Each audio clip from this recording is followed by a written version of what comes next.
time to come, the most important consumer good for high-end people will be the presence of live intellectuals. As close as that.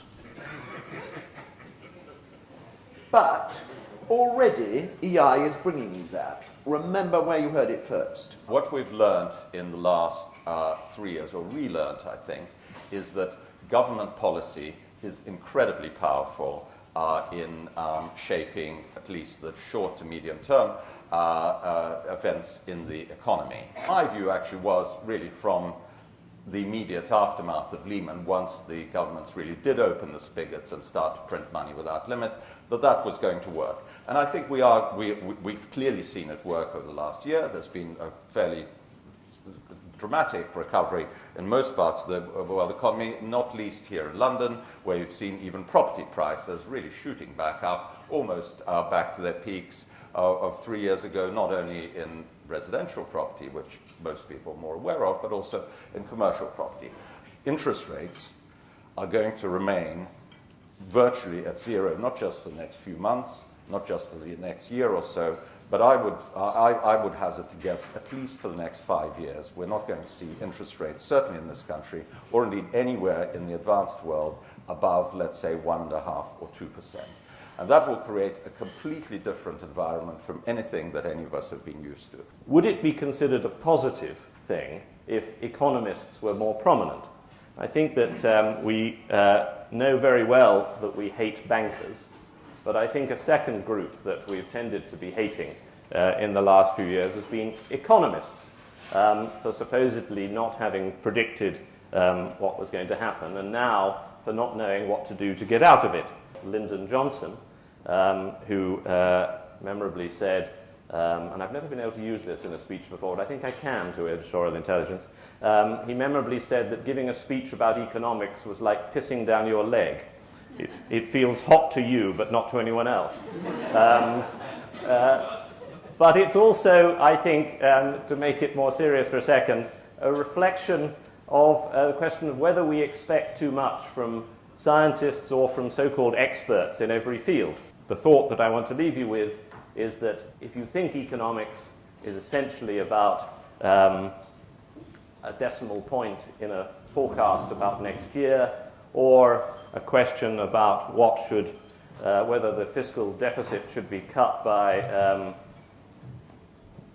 £50 billion or £60 billion, you're wrong. It's about humans and about their behavior and their reactions to the sort of incentives and opportunities that they have.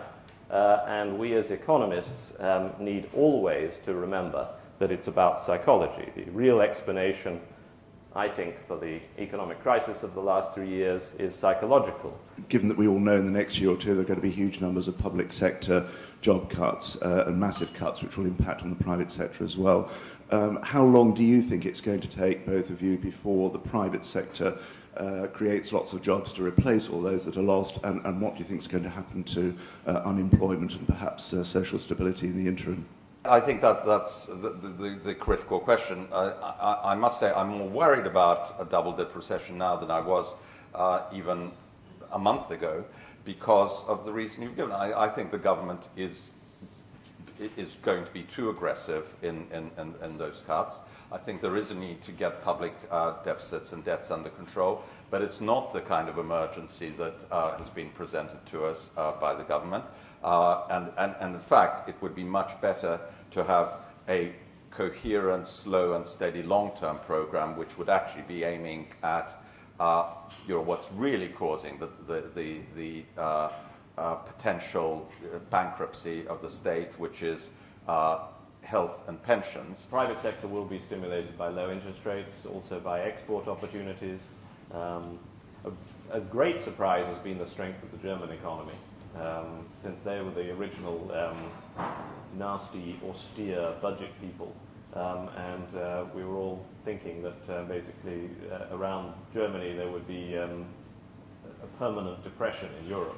And German industry seems to be booming at the moment. What's going to happen to the balance between doing things for a quick, fast buck and doing things because it will pay off in 20 years' time?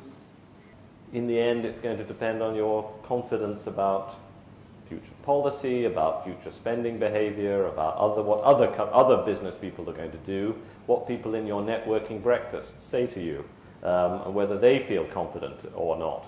And it's very hard to predict in advance. If the discount rate is dramatically lower in the future, in other words, the interest rate is dramatically lower in the future, then actually it should, if economics has anything useful to say about the world at all, which is a big if, but it really should dramatically change the attitude to long-term rather than short-term thinking.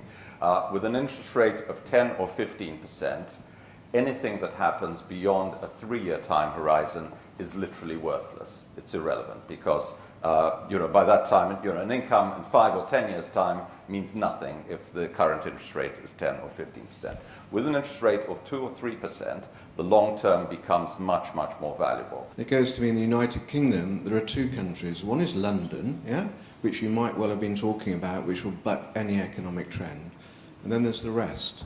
And in the rest, in provincial towns and cities, some of those haven't actually recovered from, recessions, 10, 20, 30 years ago, and many of those towns and cities are dependent probably to the degree of 50% being employed in the public sector. At the time of the budget, a lot of newspapers carried surveys of which areas of the country, and I mean areas as opposed to individual, very small locations.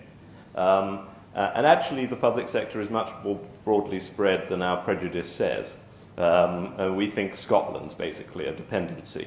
And when you look at the data, it doesn't support that. What is clear is that parts of the country are a lot poorer than other parts. And I don't think that the sense that they're going to be hit by the budget is going to be the important thing.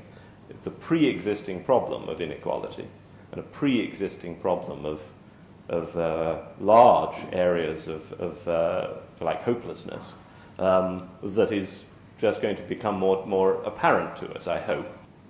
Thank you very much indeed, Anatole and Bill, for getting us going so early in the morning.